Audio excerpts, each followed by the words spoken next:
tēnā ra tātou. Whaia ki tu tapu nui a tāne. Tāne te waiora, tāne te pukenga, tāne te wānanga, tāne te whakaputinei ki te whaia o ki tau marama. Tū te nganga, tū kia maranga. Te tuhi, te rārama, tēnei mātau e hono mātara mai nā, e rongo whakairi ake ki runga. Tūturu whakamaua kia tīna, haumi e hui e tae ki e. Aku rangatira, aku rahi, aku iti, huri noi te moti tēnā koutou. Tēnā koutou I roto I ngā tini āhuatanga o te wā I runga noa hoki I ngā moe ā I whakatongia I roto I a tātou e te hunga ko whetūrangi tia. Nō reira koutou te hunga wairua, haere o te atu, tātou te hunga ora, tū mai, tū ora mai nā. Nau mai, whakapiri mai koutou, te hunga kua hono mai ki tēnei nā whakāturanga, ko te tūmanako mai ne kōrero, koutou e whakamohio, e whakaohoho, e whakahihio hoki. Nō reira, ka tira, kāri e kume roa tēnei kōrero, he oti e tika ana me tīmata ai tō tātou hui I te reo o tēnei whenua. Nō reira, tēnā koutou, o tira tēnā rā tātou. Ka huri. Kia ora everyone, and welcome to this joint webinar regarding the Premium Productions for International Audience Fund, or previously known as the 50 Million Premium Drama Fund. My name is Molly Littlejohn and I am the Social Media and Marketing Coordinator at the New Zealand Film Commission, and I will be moderating the webinar today. There is a lot of information being shared on this webinar, and this webinar will be recorded and published on all 3 agency websites later this week, which you can pass on to colleagues and friends and rewatch yourselves. Our speakers today are Chief Executive Annabelle Shen from New Zealand Film Commission, Chief Executive Cameron Harlan from New Zealand On Air, and Chief Executive Larry Parr from Timanga Pāho. We received a lot of questions ahead of tonight's webinar. Thank you for those who submitted, but you can still ask live arising questions if you click the question button to the right of your screen, and we aim to answer these towards the end of the session if we have time. I now would like to introduce Annabelle to open tonight's webinar to give us an update on how the fund is proceeding, its key purpose, and intro to the key objectives and draft criteria. Annabelle, kia ora. Tēnā koutou katoa. Ko Annabelle Shen toku ingoa. I am CEO of Te Tuma Whakaata Tonga, the New Zealand Film Commission. Really delighted to be here. Thank you so much for joining us. Tonight's webinar is part of a briefing and consultation process on the $50 million Premium Production Fund. As you know, the Screen Recovery Package has been underway and we've been funding a wide range of projects in order that they can restart. But this fund is a fund that is to represent a step change for the sector in terms of ambition and scale of production. We're keen to get your feedback on the framework as it currently stands, and we want to open the fund with its guidelines in November. So as you'll know, if you're members of the Guild, you will have received all that detailed information about the fund and its framework, and you will have also been able to see it online on each of our websites. So we do really look forward to your feedback. We've received questions that we'll be dealing with tonight, and we hope to get more feedback from you. So we received purpose and key objectives from the ministry. So the purpose, as defined by Manatūtanga, the Ministry for Culture and Heritage, is to support New Zealand production sector to recover from COVID-19 by supporting high quality productions that tell New Zealand stories for global audiences. The definition of what is a New Zealand story is open to your feedback, and one option is to use the significant New Zealand content test as per the New Zealand Screen Production Grant. A common definition of Aotearoa New Zealand content is it's set in New Zealand, it's got New Zealand characters and New Zealand stories, it's written, performed and produced by New Zealanders. However, there are significant numbers of productions funded by Spiga and NZFC created by New Zealanders but set elsewhere or from other genres not set in a particular time and place. So the fund will consider both, as does the test itself. The aim of the fund is to access local and global audiences, so the content needs to have resonance and reach. The significance and global success of Māori stories will be an important consideration for the fund, and we also seek your feedback to maximise stories from diverse and underrepresented groups such as Pan-Asian and Pacific Island New Zealanders, as well as LGBTQIA+ and those with a disability. Let's look at some of the other settings. Eligibility includes New Zealand production companies that own the intellectual property behind the application.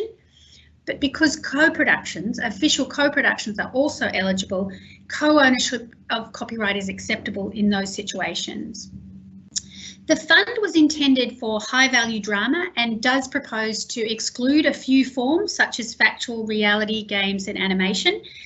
These are currently fixed criteria developed at the time of the first announcement by government and related to aspects of COVID settings, COVID impact, an interest in being sure to maximise jobs and spend. We do know that those forms, in particular, for example, animation, can play a very strong role in jobs and spend. We want more of your feedback, but if any aspect of this particular setting were to change, it might slow the first round. So we want to get your feedback, and if there's any way of making any change, well, we will certainly take that on board and consider it with strong evidence, but we may be able to get it in place by the second round. There are 5 objectives set by the Ministry, by Manatutanga, that we work with, and we've developed some proposed criteria that come out of those objectives. Some of those are noted as fixed and some of them are able to be changed. Cam and Larry are going to speak to those objectives and cover hopefully a lot of your questions. So now I'm going to hand over to Cam. Thank you if you'll take us through the objectives. Tēnā tātou katoa, ko Kaukau te Monga, ko Waikanai te Awa, ko Harlan te Iwi, te Whanganui a Tara te Kainga, ko Tumu Whakarai o te Irarangi o te Motu, ko Cameron Aho. Nō reira, tēnā koutou, tēnā koutou, tēnā koutou katoa. Thank you, Annabelle, and thank you all for joining us this evening for this joint webinar. I'm going to take you through 3 of the 5 key objectives that have been set out as part of this fund, and then pass on to Larry in a tag team for him to take you through the final 2. Just to reiterate the 5 key objectives as determined sort of by the Ministry, if you like. 1 is to boast economic growth. The second is to increase employment. 3 is to create cultural benefits. 4 is to respond to COVID-19, and 5th and finally to develop the skills and capability of the New Zealand screen sector. So I'm going to take you through the first 3, and the first one being boost economic growth through the attraction of international investment in New Zealand's screen sector and give opportunities to New Zealand creators and IP owners to be competitive in the global market. As we all know, the impact of COVID-19 globally has created significant demand for content. As demand has increased, production has slowed, with many global productions unlikely to be available until late 2021, and our pretty significant success in our response to COVID-19. I think we all know we have a significant opportunity to capitalise on this demand. We propose that this objective be measured through a number of things. Private international investment that includes genuine market money from, but not limited to, distributors, sales agents, commissioners, licensors and private investors. We propose that related party transactions should not be part of the 10%. Assessment criteria will seek to recognise the benefits of contributions higher than this minimum level. A free-to-air window will not be a specific requirement for eligibility. In the context of this fund, free-to-air broadcasts should be supported, but it's not a requirement. Series drama productions funded through this fund may be eligible for the New Zealand Screen Production Grant. This is subject to final approval of a cabinet paper to give effect to this item, and the timing of that cabinet paper and decisions may impact on series drama. As usual, feature films with other government funds are obviously eligible for New Zealand Screen Production Grant. There are a number of settings in there that we are expecting some questions on. There are obviously the potential for us to provide feedback through to the ministry and have some of those settings changed, but as you would have noted from the document, some of them are sort of seen as fixed. And as Annabelle said earlier, I think when we talk about fixed settings, that doesn't mean that we can't go back and try and make changes, but the concern we have is obviously also finding that balance and getting jobs and production up and running. The second objective is to increase employment through providing jobs to New Zealanders in the screen sector by predominantly using New Zealand cast and crew, obviously, and seeking high numbers of cast and crew via the scale ambition of the production, generating significant numbers of jobs. The third objective is to create cultural benefit through providing the resources to tell New Zealand screen stories at a scale not previously possible and supporting multicultural aspirations. We propose the draft criteria includes projects to have a bold and ambitious concept. There is no minimum level of Aotearoa New Zealand content required, but criteria will give preference to productions with higher levels of such content. We are open to feedback on whether the significant New Zealand content test under the New Zealand Screen Production Grant New Zealand should be used to define Aotearoa New Zealand content, as I think Annabelle has already said. This component will be considered in the context of the sum of all the parts of a particular application. The contestable nature of this funding will allow this component of each production to be assessed against others. Mano Taonga and industry are comfortable with the entities using their established processes and experience to make these determinations. As I said earlier, I was to cover the first three. I'm going to throw to Larry from Te Mango Pāhu, who will talk about further aspects of cultural benefit. Larry. Kia ora, Cam. Thank you. Kia ora no tātou. Obviously, we're interested in the cultural objectives of the fund. I'm particularly interested in ensuring there's an adequate and genuine support for Māori aspirations and expectations. The fund seeks to ensure authentic representation in storytelling, IP sharing, and with a commitment to capacity and capability building, so that there is a real opportunity to achieve Māori aspirations, and that that capacity building and those aspirations are informed by the principles of Te Tiriti o Waitangi and Te Ao Māori. Our expectation is that there will be an appropriate number of Māori projects funded by this fund. What's a Māori project? It's a proposal that involves a Māori story and that is led by Māori creatives. The current practice is 2 out of the 3 Māori creatives. I'm sure that there will be some flexibility in that definition.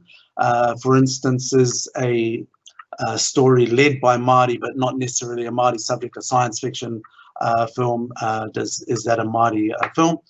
But let's not put more creativity into making it a Māori story than we do into actually making the film. In order to support the objective of progressing the content from the sector, the New Zealand Film Commission and New Zealand On Air are allowed to use 2 million of the fund as a development fund. It is proposed that at least 50% of that development funding, that is $1 million, be allocated to support Māori cultural aspirations as per Objective 3. And we will be seeking sector feedback on that proposal. As well as improving the prospects of Māori accessing the premium fund, this development fund will have a wider benefit to the sector, providing potential opportunities for diverse talent, including Māori screen businesses, and support for proposals that may ultimately be progressed outside of the production fund. That is, they won't get funded within the 2 years of the fund, but will be there for funding afterwards. The fourth objective is a response to the COVID-19 by distributing money quickly in the wake of the lockdown. We think that this does not mean that we should greenlight with reckless abandon. Our suggestion is that for round one, production ready is defined as advanced scripts that is signed off by partners, finances in place, market attachments are in place, and there's an appropriate above the line in place. We're interested in, again, in sector feedback on whether there should be a per project or per episode / hour budget cap, and whether there should be a cap on the number of submissions by any one entity. We're seeking views on whether a 50-50 split over the 2 years of the life of the fund is a sensible way of achieving the objectives of the fund. The fifth and final objective is to develop the skills and capability of the New Zealand screen sector by increasing international connections and driving long-term growth in the sector. This funding has the potential to have wider benefits to the sector, providing both potential opportunities for diverse talent, including Māori screen businesses, and emerging new talent, to make more ambitious step change with productions and support for proposals that may ultimately be progressed outside of this specific fund. We're looking at the track record and experience and potential of the team, including commercial and critical success in previous productions. And with that, I'm going to pass it back to Molly, and we'll pass it to you, Molly. Thank you, Larry. Now I'll be bringing back Annabelle to discuss some other settings in relation to the fund. Annabelle. Kia ora. Okay. Well, alongside those key objectives that Larry and Cam have talked through, there are some other settings that we can just reference at the moment. If you're applying for the fund, you can also apply for co-investment from NZ On Air, NZFC or Te Manga Pāho. If you do access those other agency fundings, you will need to comply with those settings, the specific settings of those funds. As much as possible, when we're doing the assessment process on every project coming through, proposals would have to support each of the 5 objectives that Larry and Cam have talked about, but they'll be assessed for their total benefit.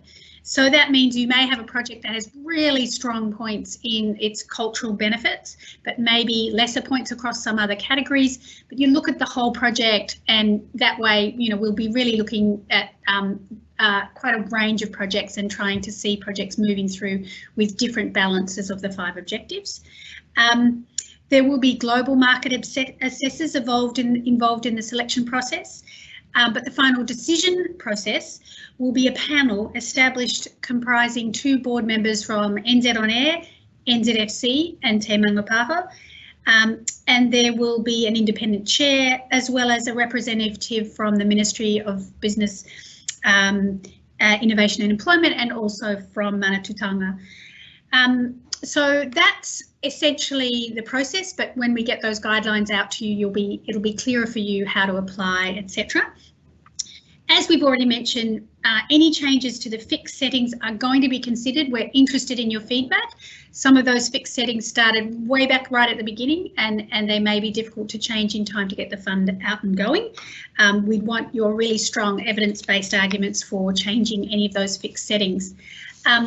So yeah, we're looking forward to your feedback through the Guild and through the Premium Drama email. Yeah, so I'll hand back to Molly, who I believe is going to give us some of the questions that have arisen already. Thank you, Annabelle. Now moving on to questions that we've received via email this week. A reminder, you can ask questions, and we have had a few come through already via the webinar, via the question button, and we aim to get towards these at the end if we have time. So one of the first questions we got this week is, if you don't have cast or director attached, will you be considered production ready? Annabelle. So due to timing and financing, we understand that not all projects will have cast or director attached at the time they apply. In particular, that would be potentially true of series drama. You should certainly come through with your preferred list and evidence of interest or engagement from those people. If you do have above the line personnel attached, we'd want to see some formal documentation in the form of deal memos or letters around fees, etc. So yeah, we understand there's going to be different versions of packaging, in particular in terms of the key cast and potentially directors. Thanks, Annabelle. Another question we have here is how many ATL roles need to be New Zealanders? Cameron? Above the line roles. Look, we've asked for industry feedback on this one. I think having talked through the objectives earlier, it's pretty obvious that, you know, a major reason for this fund is to provide jobs for New Zealanders. There's no question. So we're looking for economic benefit, and we're looking for New Zealanders to be working. However, as Annabelle did mention earlier, the fund is also open to co-productions and international finance, and therefore subject to co-production treaties and significant New Zealand points tests, etc. So that obviously could and will have a bearing on the minimum number of New Zealanders. But as I say, that's certainly one that we're looking for feedback on. Thanks, Cameron. Another question we have here, which you may want to answer, is what do you mean by premium content and high level of ambition? Is this tied to budget levels? In all honesty, no. The budget should reflect the creative needs of the production. We recognise that some projects which have been very successful in reaching global audiences have not necessarily had large budgets. However, the objectives of the fund is to provide jobs, as I just said, and develop the skills and capability of the New Zealand screen sector. These objectives do not need to be equally balanced in every project, so other objectives such as creating cultural benefit may be more highly weighted in other projects. We do, again, welcome feedback. I guess that's why we're here tonight, to sort of, you know, get in front of this. We do welcome feedback from the sector as to whether there should be budget minimum thresholds. We haven't currently set those. All right, another question we have here is how does co-funding work? Larry, do you want to answer this one? Yes, well, I think this is reasonably important because in some other some of the other previous funding settings, you couldn't have, for instance, New Zealand On Air funding in a drama series if you were using the Speak. I think that's right. Anyway, but all of the agencies will be free to invest in any of the greenlit funds, but they'll do it on their normal terms and through their normal processes. So it's not a requirement that any of the agencies invest in the projects greenlit, but if it's, you know, falls within their usual business, they may choose to. Thank you, Larry. So why is the criteria not more weighed to bringing in international finance and making the funds go further? Annabelle. Look, it's true that the minimum threshold of 10% is really quite low, and especially if you look at the trend in projects funded by the New Zealand Screen Production Grant, where international funds have been much, much higher than 10%.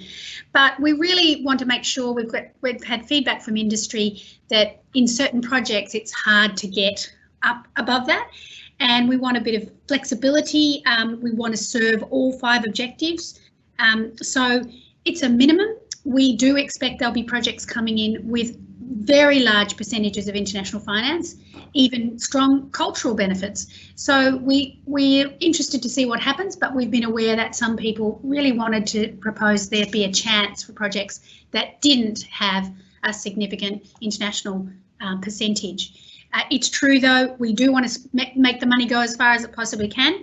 So we take into account all of those things when we look at projects that come in. Next question we have here is why is there no cap on the level of investment per project? Cameron? I guess this sort of goes hand in hand with the question I just answered earlier, which is, you know, whether there should be a budget sort of floor or cap. I think, in truth, and Annabelle's sort of talking to this as well, is we're trying to be as flexible as we can with this fund, and we're trying to, we have tried to kind of find a way to actually seek some feedback from the sector, which again is why we're here. The fund is open to series drama and feature films, which may require different levels of investment. We do note that without a cap, the funding could well be used up by a select few large productions, and may not support as many projects as perhaps we might like. But those projects of scale can also provide high value jobs and production values, etc., etc. So look, as with all of these things, there's a sort of a balance and a trade-off that we're trying to manage our way through. And as I said, I think we're open to industry feedback on this one. Thanks, Cameron. Next question we have here is, why is there no specified limit on the number of applications per entity or individuals? Larry?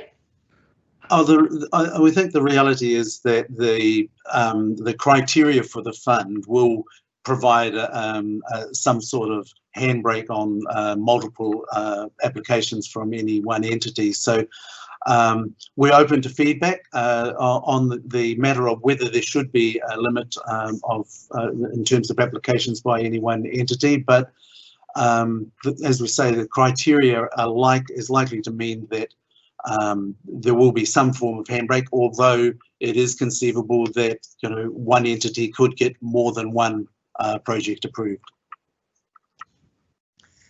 Another question we have here is, why is the fund split 50-50 over 2 years? Isn't it better to see what comes in? Annabelle? Well, like with all of these issues, we're trying to keep the framework as broad as possible. So when we say it's most likely to come 25 million across the 2 years, we do agree. We want to see what comes in. However, we want to be really careful that because we're interested in a step change, in a scale up, in an ambition, it may not be that the first set of projects coming through have had that chance to really develop for as long as needed. So, we're really going to be looking at the projects as they come in. In principle, we think it's better to split it across the 2 years as people's develop their projects more and more over time and kind of respond to the ambition of this fund. Another question we have here, what are the commercial terms attached to financing, equity, recoupment position, premium? Annabelle? Okay, so I think we're all interested in feedback from the sector on this. There isn't particular material in the ministry document that says it has to be one way or the other. We still people may want to access the NZSPG and therefore be able to convert to producer equity. It seems logical the fund operate as equity in line with other existing agency funding, with recoupment positions as people are used to having in the way they've worked with NZ On Air and NZFC in the past. But look, it's something where that's the kind of detail we'd be interested in if people see fishhooks in the way our existing equity system works. As you know, we already fund things where we've got NZ On Air, NZFC and SPIG in a project. So yeah, we're wanting to try and match as much as possible what we've got, but if someone's got some new ideas, we're interested to hear them. This is a question that we have got quite often, and I think it's also been within the live and rising questions, which is, why is factual not included? Cam, would you like to speak to this? Not really. No, that's I'm sorry, joke. Look, it actually has it's definitely a question that's been raised with us numerous times, even before we got to this point. And in fact, I think animation is also another one that has sort of similarly been asked about. We're working within somewhat the sort of confines of assumptions around crew size, budgets, assumptions of sort of lower economic employment benefits. We're genuinely open to feedback on this. I think when we say feedback, we actually I think we need as much evidence as possible to kind of make the case to broaden out the fund. As we said earlier, a number of these settings are pretty well fixed by way of sort of ministry sort of documentation. So we will take back evidence-based feedback. we will have those discussions, but our concern, of course, is that that will also delay the commencement of the fund due to the process and sign-off. So again, we're trying to balance fairness for all with a level of urgency here. So yeah, look, all I would say is please get as much information to us as you can through your guilds, if possible, so that we can make the case. Thanks, Cam. Another question we have here is, will the development fund allow international writers or consultants? Cam? Thanks, Molly. Primarily the funding really is for New Zealand above the line creatives. I think that really is the intention, and that is the desire of the three agencies, frankly. But obviously we have talked already about co-productions, so there is quite honestly a very obvious issue around the potential of co-productions, meaning that certain above the line roles will be filled by non-New Zealanders. Again, I think we're open to feedback on this. We are aware that for certain sort of high-level series drama and features, there may be the need to bring in some kind of international assistance, whether that be international script editors or consultants. As I said, I think that's one where we again are open to feedback. Right. Another question we have here is, could the 10% minimum private investment be lower for feature films? Annabelle? Look, we understand the environment for independent feature films is really challenging, so we can certainly acknowledge that. And the note that currently the NZSPG has that same minimum, but there is some COVID impact as settings that are allowable in SPIG. However, with this fund, we really want to look at the settings to support the fund, to support ambition, global reach, global market connection. So 10% is a pretty low bar. So we do see that feature films can achieve higher than that and have in the past 2 to 5 years. Thanks, Annabelle. Now we're going to look at some questions from the public that we've received via the webinar. So let me just get my bearings here. So we've had a few questions that we have answered already, some about factual and animation and about recoupment. Another question we have here, is there any opportunity to get decisions made any earlier? Cam, would you like to answer this one? Thanks, Molly. Look, I think that's a really interesting question and goes to the heart of something that we really have genuinely been trying to get this thing going. It has taken some time for various reasons. We're now sort of feeling like the light is a little bit at the end of the tunnel now that we're actually in front of you all and sort of talking about this stuff. We feel as if we've formed up criteria in a pretty good way, but in truth, we actually need to have sign-off to the guidelines from the ministry before we can move forward. So we are trying to move as quickly as we can through this process, which includes the feedback that we're hoping to receive in the next sort of week or two. That will then sort of further inform the work that we need to do around criteria and guidelines, and then get that signed off and then back out to the industry. So we are working as quickly as we can, but I can't see us being able to move any sort of faster than is currently assumed. Thanks, Cameron. I seem to be throwing you the tough ones tonight. So another question we have here is, there are already significant crew shortages with the domestic and international production already here, and the expected increase in international productions to come. Will this be factored into the timeline for the productions to be funded? Annabelle? So crew capacity always goes up and down. It's a perennial issue for any country supporting production. In fact, of course, we've got really buoyant sector right now. In the first 2 quarters of next year and the 3rd quarter of next year, you're starting to see different levels of capacity and some room for new projects. So that's great. So I do think that we will be extremely delighted by the fact that some of these projects will get underway in I guess, more like mid next year, given the March end of the whole process of picking the first round. But look, I think crew numbers are always going to change. We're actually seeing new waves of new training of crew through the various peaks that we've had in the last 18 months for production. I'm pretty happy with, it's fantastic the way New Zealand has stepped up to do that. We, the agencies, don't control start dates. So we can't really set those things up for, to make it always make sense. But yeah, I do think there's a lot of pressure from industry to get underway with this. I think even though people do see some capacity issues, we're responding to the challenge in New Zealand, and crews are stepping up and proving to be really fantastic. Thanks, Annabelle.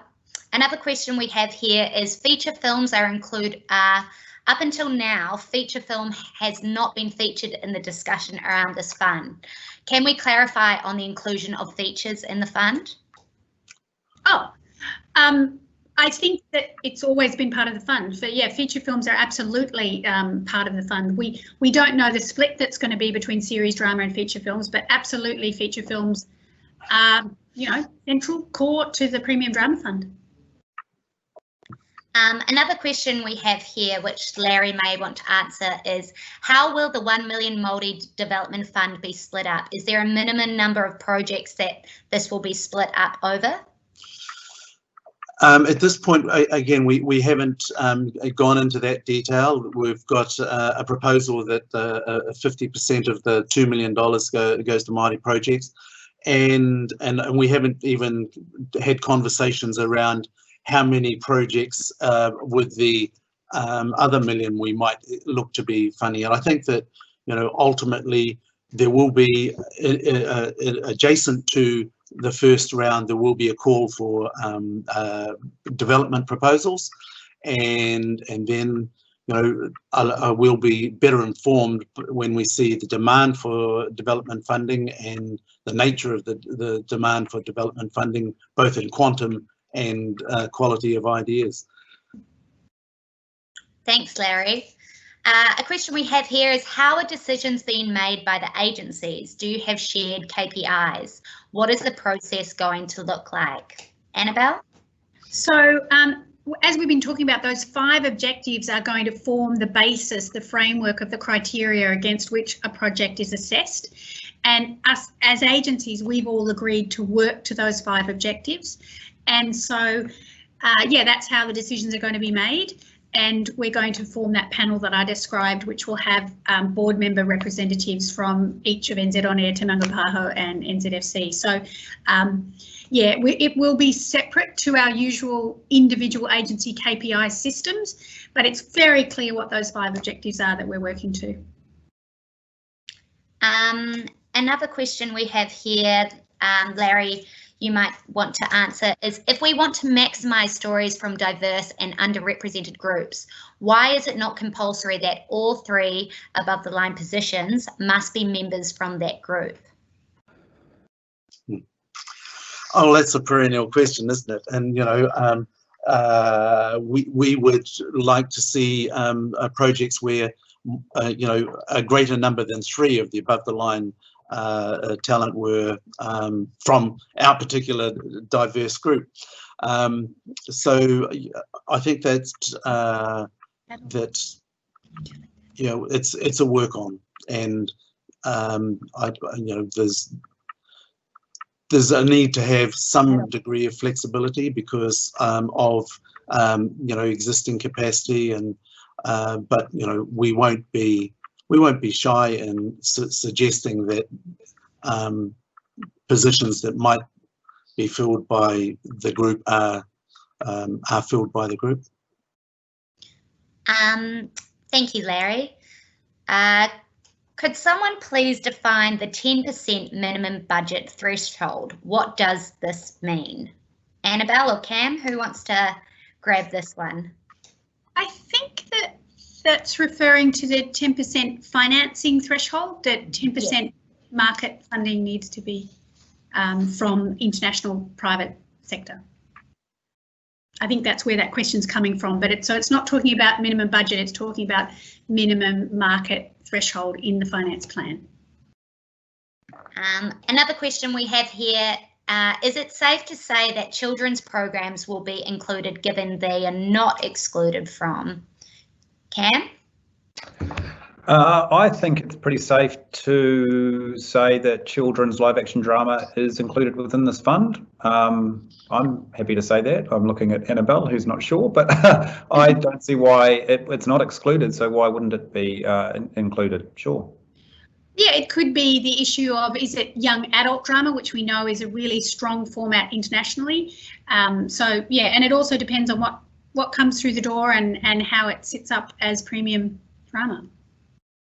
Wonderful. All right, it looks like, so we've got a lot of questions that have been submitted to us, and what we're going to do is we're going to keep all of these questions and submit it as feedback, and may have an FAQ or something within next publishing of all these documents. So sorry if we didn't have time to get to the questions that were submitted, and thank you to all those who submitted your questions. I want to give a huge thank you to our speakers this evening, Annabelle, Cam and Larry. Thank you so much for taking the time this evening to speak about this joint fund. We had about 150 attendees this evening, so thank you for joining us. This webinar again will be recorded, so if your friends or colleagues missed it, it will be available on the website, on our website in the next day or so. So all responses to the discussion document need to be received by 5 p.m. on November the 2nd and ideally submitted via your guild. If you don't belong to a guild, you can submit via the Premium Drama email, which is in the Q&A chat. Thank you again so much for joining us this evening. Have a great rest of your night. Haere rā.